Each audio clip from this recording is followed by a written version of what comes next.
விசைத்தறி நெசவாளர்களுக்கு 750 யூனிட் இலவச மின்சாரம் என்றும் வீடுகளுக்கு 100 யூனிட் வரை மின் கட்டணம் செலுத்த வேண்டியதில்லை என்றும் அறிவித்த முதலமைச்சர் செல்வி ஜெயலலிதாவுக்கு திருப்பூர் மாவட்ட விசைத்தறி நெசவாளர்கள், கூலிக்கு நெசவு செய்யும் விசைத்தறியாளர்கள் மற்றும் பொதுமக்கள் தங்கள் நெஞ்சார்ந்த நன்றியினை தெரிவித்துள்ளனர்.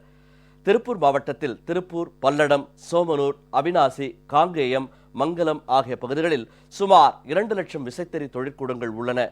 இதில் 5 லட்சத்திற்கும் அதிகமான தொழிலாளர்கள் வேலைவாய்ப்பை பெற்று பயனடைந்து வருகின்றனர்.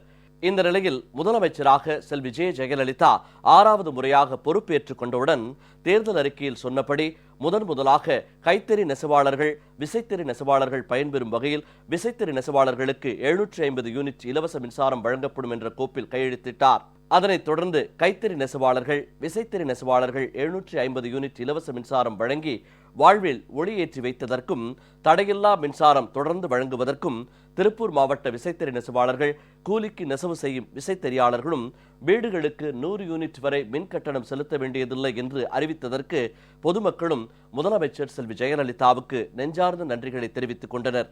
எங்களுக்கு இலவசமா இந்த 750 யூனிட் மின்சாரம் கொடுத்ததுக்குன்னு விசைத்தறி உரிமையாளர் சார்பாகவும் விசைத்தறி தொழில் சார்பாகவும் கோடான கோடி நன்றிகளை தெரிவிச்சுக்கிறோம். அம்மா அவர்கள் 500 யூனிட் இலவச மின்சாரம் வழங்கி கொண்டிருந்தார்கள்.